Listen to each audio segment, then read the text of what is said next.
Today on All In with Ashley, we're talking touchdowns and Tamagotchis. 90s nostalgia comedian Charles McBee is in the studio to break down this past weekend's games and talk a little throwbacks with us. Let's go All In with Ashley. Me. The money keep calling my name. Dollar signs make you sing. I had a great week. I went 4-2 and my Eagles won. Okay. So Philadelphia covered the spread, and not only was it the perfect game, considering the fact that we won, we also did it in Minnesota against Carson Wentz. I mean, cherry on top, because in Minnesota, that is where the Eagles won the Super Bowl for the first time ever. Unfortunately, Carson Wentz had to watch it because, as Paulie and Tony Fusco said last week, that Nick Foles is the greatest quarterback of all time. Still debatable. I'm still going with Cunningham. Just saying. But speaking of Super Bowl wins, or should I say Super Bowl losses, the Chiefs, oh my goodness, getting a complete shutout against the Raiders, 31-0. Not even letting the Raiders score a field goal. I mean, savage. But gotta say, I kind of liked seeing the Chiefs back. I mean, it was great. I mean, the defense was defensing, okay? And big thanks to Tyler Everett, Newsweek's very own sports betting expert, for giving me that little tidbit on taking the first half of the Chiefs. Granted, the Chiefs didn't really need first half, second half. They took the whole kit and caboodle. But we got that win, so that's 2 right there in the books. The only thing that we should mention about the previous game was I did take an anytime touchdown from Jalen Hurts, and he did not get it. Sadly enough, the one weekend my man didn't run it in himself. Although I will say A.J. Brown is a very happy man, so I will happily take that as one of my losses from my player prop, because A.J. Brown deserved that touchdown. Otherwise, he was probably going to leave us, I'm not going to lie. But speaking of 0, the Jets, man, they are still winless going into week 8. But the good news is they can't lose in week 9 because they have a bye. But the other New York team also sadly lost. The Giants were looking so good, man. But in the end, they lost by 1 point. I mean, they held that game the entire way. The good news for us is that I didn't suggest taking the Giants, but I did suggest taking a Cam Scatterbo anytime touchdown, which definitely hit. And I don't know if I will take it next week, but I've been taking a Cam Scatterbo for the past couple weeks as my anytime touchdown, or I'm putting him in player props, and I have been loving watching him play. He's been great. That was our 3rd win. So we're at 3 wins, 1 loss. And the other thing I took was the over on that game, which definitely hit. It was 33-32 in the end. Unfortunately, I still don't know how the Giants ended up losing that lead. I think they were up 14 points at one point, and then they lost it all. It just crumbled with like 15 minutes left. And then what is it? It's saying that Jackson Dart had an incredible performance. He threw for 283 yards. Go Dart. Although he did have a really bad interception, which apparently former Giant player Tiki Barber said it was inexcusable. So I think we're allowed to give the kid a break. I do agree that, he gets heated when you're an ex-player, but I think Jackson Dart played amazing still. And they will take their record to a 2-5. It's not great, but hey, it's better than the Jets, right? There's that. There's always that. It could be worse, right? So the last pick we had then, because we took that over and we took a Cam Scatterbo anytime touchdown, was the Packers. I took the Packers to cover 6.5 points. They did win against the Cardinals, but unfortunately they only won by 27-23, and that did not get it for us. So those are my locks from last week. And guys, I'm going to be giving you my locks again next week. We are going to cover Thursday Night Football with my amazing special guest. So stay tuned, because he's coming right up now. We are very lucky to have this hilarious man with us today. He's currently on tour, so check out his website to see him in a city near you. He's best known for his 90s nostalgia comedy, and he's going to talk a little throwback with us right now. So in studio with me, please join Charles McBee. Hi, Charles. Hey, how's it going? Oh, good. It's good to see you. Good to meet you. I know. So for our listeners that aren't aware, we actually don't know each other. We met for the first time today. Right. I slid into his DMs. I'm going to go on record as saying I wasn't mad about it. I was not mad at all. It was my first time. How'd I do? You did great. Oh my God. I'm here. I know, right? Thank you. I saw your video and it was the first time I've come across you. Mm-hmm. And then I did a deep dive. I mean, I saw the video where you talked about the Gravitron. The Gravitron. Oh yeah. my gosh, pushing you against the wall as a child. Right. That was my favorite ride. And I've been thinking about this weirdly. Like, it's crazy. That was in my thoughts recently about how did that happen? How was that allowed to just be, oh, come on, kids. Oh, go stand up against the wall. And I remember we used to crawl. Yeah. And like walk around on that ride as it just spun really fast. And we're trying to dodge anybody who was getting sick on the ride. Oh, because gosh. you didn't want to walk away. Wait, did that ever happen? Somebody throw up and then it just... Absolutely. And I thank God it never got me. I was good with it. I was like, bobbing and weaving. Bobbing and weaving. Yeah, somebody's going to be walking away wearing someone else's hot dog or whatever for the rest of the day. It was not good. No. And yet we got right back on the ride. So not only did that ride make me, like, I was so in shock by that ride, but also, low-key, my mom used to give me a Skip It. Do you remember Skip It? Absolutely. It was like a rock with a string attached to it, and you would try to skip it, but if you didn't skip it, it would smack and break your ankle, basically. You were like on a chain gang. Yeah. It's like, am I doing hard time? Am I serving life? Like, what is happening? And then, like, the thing, because they would go around your ankle. I mean, and it would basically sever your ankle at some point. Oh, yeah. But if you didn't skip it, which was the whole point, it just was a rock pounding at your ankle at full velocity. Yep. So speaking of velocity, that was like another thing as a kid that I was like, what? How did our parents let us play with that? And also, I kind of want to buy a Skip It right now. That's the thing, Low though, key. because like you still wanted it. Yeah. You know what I mean? Yeah. All those things. I remember when I was real little, before they got like banned, we used to have at my grandfather's house lawn darts. I don't know if you ever... Long darts? So they were just these literal spikes that you would throw into the air, and the goal was to get it into a little like bullseye in the yard, but nobody.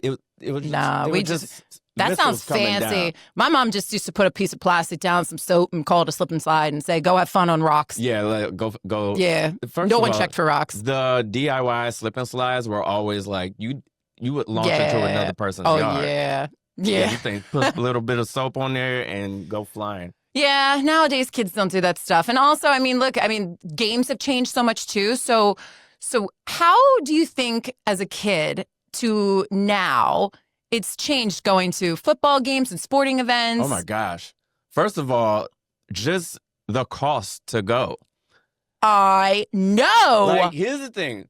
Football particularly, but sports events in general, they're for the everyday. They're for the middle class American, like, to go, your dad bringing his kid or whatever to the game. I remember when tickets was like, when I was a kid, like $40. Anybody could go. The mailman could go. Everybody could go. Now it's like planning a small wedding. Like, you got to, like, refinance your car.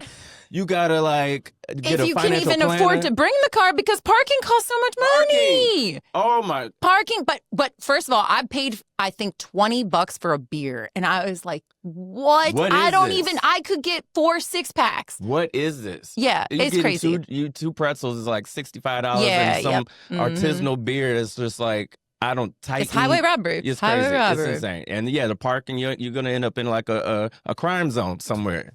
In some dirt road on the back of the who's your team, and would you be going to their games? So here's the thing. This is why it's not complicated, but it is. Because I grew up, I'm from Toledo, Ohio. It's complicated? Are you a Jets fan? Right, exactly. No, I grew up in Ohio. So obviously, like, I'm Ohio. Yeah. You know, I went to school in Cincinnati. Had too much fun. But a little too much fun. But I went to school in Cincinnati. So I'm a Bengals fan. I root for the Bengals. But growing up, where I'm from, we were literally like 40 minutes away from Detroit. So I would go to Detroit games as a kid. Those were the games I would go to. So I have fond memories of going to like see the Lions play as I'm a kid. loving the Lions right now, actually. Did you manage to watch last night's games, I Monday caught Night it. Football game? Yeah. Yeah, you watched Monday I Night was able to call it. They did the damn thing. They I was proud. did. They did. That was such a good game. Did you catch the second game, the Seahawks? I did not catch the Seahawks. Yeah, Yeah. I caught half of it, and I'm not going to lie, I fell asleep. Talk about being old. I cannot stay up on these East Coast games when they're double headers. Forget that.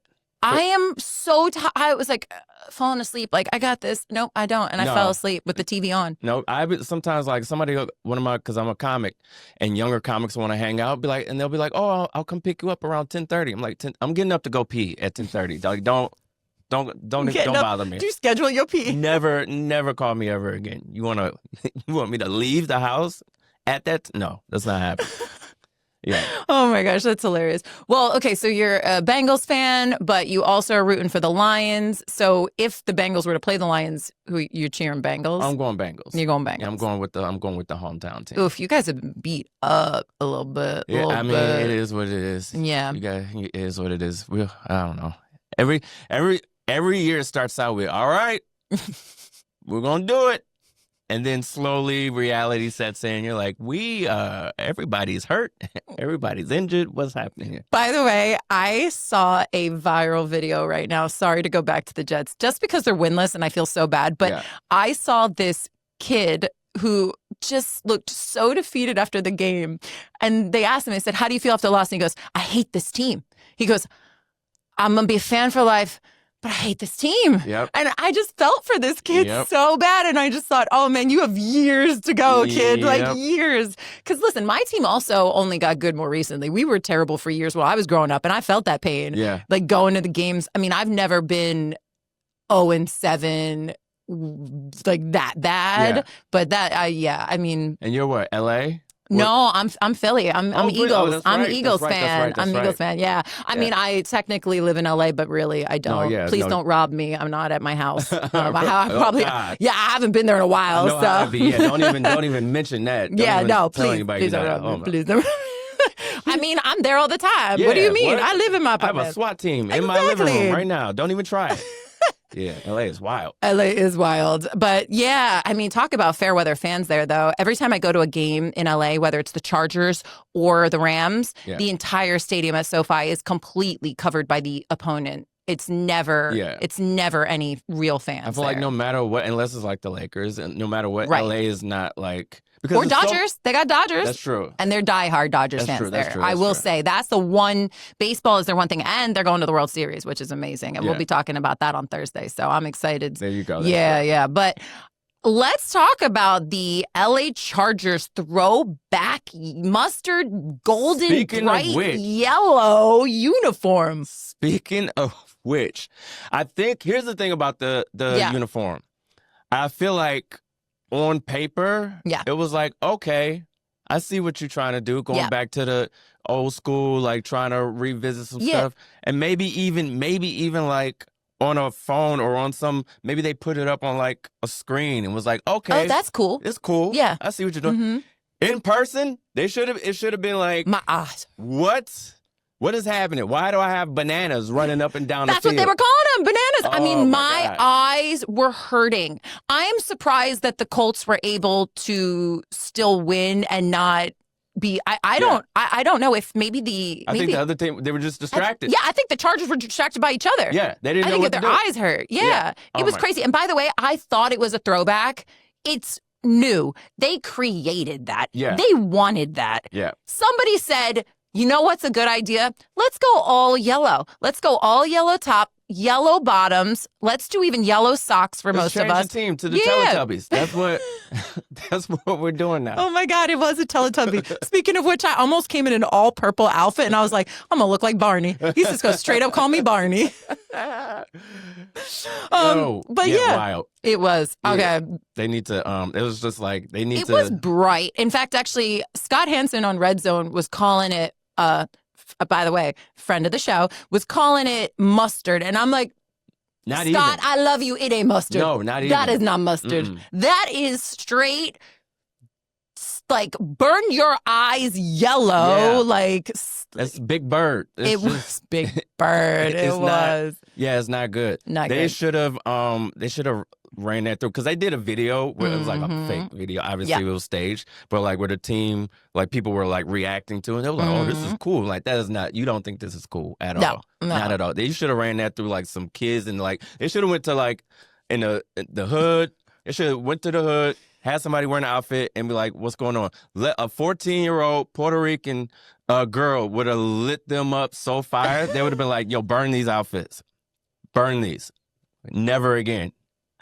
Oh my God. It's actually true. They should have done a study, but hey, Yeah. you know, and one of the other things that I wanted to talk to you about too, a little throwback, is Terry Bradshaw talking about Bugaboo. Bugaboo. Bugaboo. You know, it's funny. I forgot I brought an iPad thing. I wanted to get it. I left it somewhere here, but whatever. But I had my... the iPod. My iPod, Your my iPod. little iPod I showed you, which I was so excited. I found my old school iPod, Yeah. and then I looked at the bottom, and I'm like, what the heck charge is that? I thought for sure there'd be some Destiny's Child on there for my Bugaboo. That's how A they Bugaboo. get you. They Yeah, change everything. They always change the They chargers. change the chargers, Sounds- or they change the ports. They change everything. It's like, oh, you thought you were just going to use your old... No. Yeah. Sorry. Yeah. That's not what we're doing. No. Yeah, I remember when I got my first like iPod Nano. When you wanted to, finally you could listen to more I think than that's like what mine 9 was. songs. I think that's what mine was. Oh, Was yeah, the yeah, Nano. the Yeah. Nano. Yeah. Yeah. Blue. It was bright blue. I was excited. You could be like, oh, I could listen to 30 Yeah. songs. It's just like, yeah, it was crazy back then. But yeah, Terry Bradshaw and Bugaboo. I don't even think he knew what Bugaboo was. I was just gonna say. Because what's his face told him to say Bugaboo because he was trying to think of a different I was word. thinking to myself, there's no way Terry Bradshaw knows what a bugaboo is. No, he had no idea. That's never been in his vocabulary. Never, ever. Yeah. Never in life. That is such an. But it started making me think. Should we just start going back to some like getting jiggy with it, like some old You school, could. like some old school terms? We should just bring those back. You could. I mean, watching Terry Bradshaw say Bugaboo was by far probably one of my favorite moments from this past weekend, besides the fact of okay, listen. Oh, yeah. Okay. I know where you're going. Yes, you know where I'm going. Right. I don't normally like refs. I don't like the way they do calls, whatever. Like, I'm always usually against them. Right. I mean, I like refs. Don't get me wrong. I love a ref, but they're usually wrong. This was so right. It was so right.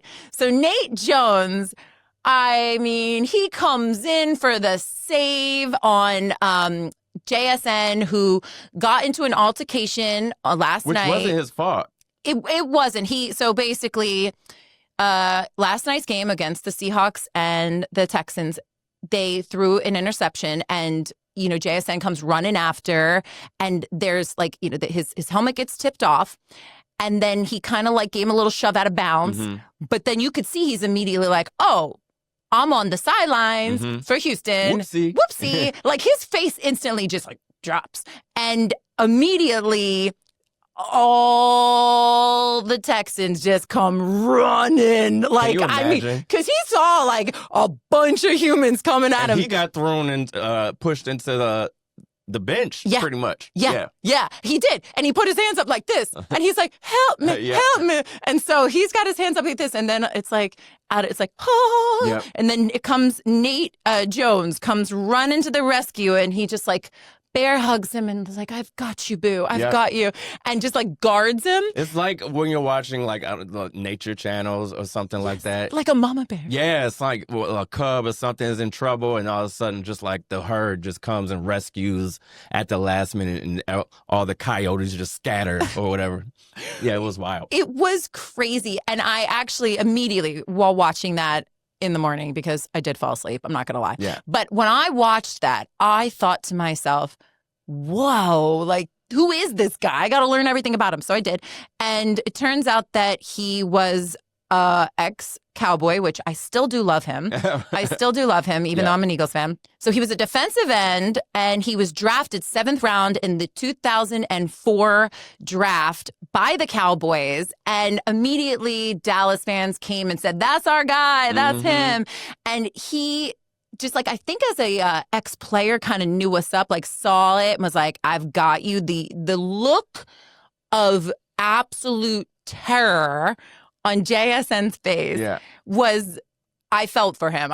He was like, please help me. And he actually like kind of like cradles into him. And cradles, like he comes into him, and he could have done it one of two ways. He could have did it the way he did, or he could have like did it the reverse and held everybody else back, but then his behind would have just been in Jay's face. But I like the way he did it, where he just kind of like, I got you, bro. Because with those stripes, like the other teammates aren't that crazy. They're not that angry to like touch the ref. So like they saw them stripes and they was like, all right, you got it. Yeah. And he got him. I think the fact that he was a former player, not only does he just has that mentality that he understands the game, and he knew what to do immediately to de-escalate, make sure everybody was good and everybody could go back to the game. There wasn't even a flag thrown. Like, it was in the end. In the end, it ended up being one penalty, believe it or not. One. Wild. One. But I mean, it was crazy. And as I was watching him kind of cradle him, in my mind, I was thinking like the song, I Need a Hero, like coming in, like, I need a hero. Right. Or Celine Dion. I couldn't decide. Like both were playing in my head, and I'm like, oh, I just feel like it's like, and I'm your lady, and you're my man. Like he's just like in his arms, like, and you're my man. You know, that's all I could think about. He played better defense in Texas. He really, like he should be. Jones should be. If he wants to come out of retirement, Jones should, because he was killing it. And okay. Speaking of coming out of retirement. Okay, Brandon Graham coming back for my Eagles. I mean, I'm a little shocked, but a little not shocked by this. I mean, it's not like he hasn't won a Super Bowl yet. Right. Like, I could see him coming back out and being like, okay. And also, it's not like the Eagles are doing that terrible that he's like, I'm coming out to save you guys. Like, we did just win, although we did lose 2 back-to-back. So maybe this was in talks before that. But I, for one, am very happy. But 37 years old, you know, he hasn't been probably training, keeping up as much. What do you think about him coming back? I mean, maybe he has been training. Here's the thing, especially when it comes like to sports. There's what you do on the field, which is obviously important. And, you know, if he has been training or if he has been keeping up, then maybe he could still be an impact on the field, which would be great. But a lot of it comes from what happens in the locker room. And I feel like with him being so seasoned and being so respected, like getting that morale together in the locker room, before the game, during the game, halftime, I feel like he's vital there as well. And so, like, having those OGs come in that way is just great. It's also great for morale. So I think he'll be good in that way as well. Actually, completely agree with you. I got into it with a Cowboys fan the other day about Micah Parsons, and he was like, well, at least we got all this money. And I went, you needed him for your team morale. Forget that. Yeah. He was the guy in the locker room that brings people together. And there are certain players that I think not only are they worth it for what they do on the field, but what happens off the field is just as important. It is. So I agree with you. I think Brandon Graham's going to come back and be that stud that maybe we need. I think, you know, Jason Kelce was kind of like that person for us for a little bit. And then before that, I would even say even Brian Dawkins was like that for us. I'm sure there's somebody in the middle, but my old butt is not remembering anything in the middle right now. As you get older, your mind just goes. It just kind of fades. It's like fog. Slowly. Yes, it's like brain fog. I mean, there's times where I know things and I'm just like, but why can't I think? You're like, why did I come into this room? Yeah. What did I come in here for? Oh, forget it. What's happening? Apparently, it's National ADD Awareness Month. Oh, well. But I have ADHD. I very much so have it. But yeah, my brain is like scattered all the time. Squirrel. Yeah. Oh, yeah. And then after I see the squirrel, I'm like, oh, nuts. Oh, I should go get some food. Oh, I should go get this. Oh, maybe I should actually, you know what? Speaking of that, I should trim the trees. And like, then I go to get the tree trimmers or something. And then you go do something else. You're like, there was something that I started out needing to do. And I can't remember what it is. Yeah, exactly. Well, I'm excited to watch what Brandon Graham does on Sunday against the Giants. Hopefully that he will be ready enough to debut on Sunday. Yeah, totally. But before we get to Sunday, we got to talk about Thursday. So we got Thursday Night Football coming in, and the Vikings are going to the Chargers. Both these teams lost last weekend, so they're both looking for it. And the Chargers, I really do hope they come back with that banana yellow. I mean, do you think they're going to rock out for the rest of the season? Are we locked in? I don't. I kind of hope so. I'm kind of into it now. Maybe it's so bad it's good. So bad it's good, right? It's so bad it's good. I mean, I don't know. I do think the Vikings looked really in trouble a little bit. Yeah. I'm a little worried for them. You know, I mean, the Eagles did just beat them, which was quite fabulous for me. Of course. Yes, of course. yes. But I don't think that the Eagles played as well as they should have, and it was quite closer. So I think the Chargers could really destroy the Vikings. The Chargers are home. Not that that matters. Like I said, half the other team will be like half the stadium is always yeah. in the other colors anyways. But I would love to see a whole stadium in yellow. That would be hilarious. That would be absolutely hilarious my God. and blinding Oh for my anybody else on the field. Do you think if you were on a plane, you could see You could everybody in definitely, yellow? Like, is that a lemon? Like, what is down there? Instead of a white out, they could do like a yellow A yellow out. A yellow out. Yeah. Just staring into the sun, but down. I got chills. I'm so excited about a yellow out. Everybody just comes looking like a Simpsons character, pretty much. I'm obsessed. I'm calling for a yellow out. Can we please have a yellow out against the Vikings on Thursday? That would be hilarious, actually. Please, Yeah. everybody wear your yellow. Even if you're on the other team, like that's the only problem. They're never going to have anybody else. No. It's. I mean, if you were to do that anywhere else, like, I mean, besides forget my Eagles, like, of course we're all in green, but I would even say Bills. I think Bills, if you were to get them to do a whole one color, the whole stadium would be. Oh, they would. Oh, yeah. They would be a ride or die. Yeah, there's a lot of fans that I would say, like in Lions too, I would say too, but. Yeah, I don't know that a yellow out will ever work, but I'm gonna try for it. I'm gonna try. I'm gonna hope. Put it in the atmosphere. Yellow out. And speaking of yellow out, I have to let you go soon, and Ashley has to be out, and Charles has to be out. I am so happy that you were able to join us here I'm so today. happy that you slid into my DMs. Oh my and God, invited me on the show. I know. I'm so happy you accepted. My first. How did I have? Can you give me any pointers for sliding into other people's DMs? Like, how did I do? I think you did great. I'm not a habitual DM slider. I'm very old school in that way. Yeah. But I feel like 10 out of 10. It was great. Thank you. I was like, I would love to come, and especially Newsweek, everything that's going on is great. Sports is you. It's awesome. Yeah. Oh, Very thank you happy so to be much. here. I mean, honestly, I think you are hilarious. I'm so excited to catch you. Where are you going to be traveling to next so we can try? I'm going to be in Texas. I'm going to be in Dallas. I'm going to be in Houston. Cowboys fans. Speaking of which, right? Yeah. I'm going to be on the West Coast. Okay. Sacramento, Los Angeles, San Francisco. Oh, wow. Just all the places. Oh, it's going to be great. coming Go to to charlesmcbee.com for all the tour dates, all that stuff. I would love to see you live stand up because I'm already a huge fan of you now via Instagram. So thank you so much, Charles. You are hilarious. Your 90s nostalgia is just speaks to me. My inner child just dies inside. So he's hilarious. Definitely check him out. And thank you so much for joining us on All In with Ashley. Thank you so much for having me. Thank you, Charles. And guys, thank you so much for joining us. That is our show. I appreciate you all so much. Don't forget, like, comment, subscribe, and definitely check out Charles. He's coming to a town near you soon. And don't forget to watch us as we will go over my locks of the week on our very next episode. So stay tuned and don't forget to be all in. The money keep calling my name. Tell us how to make you sing.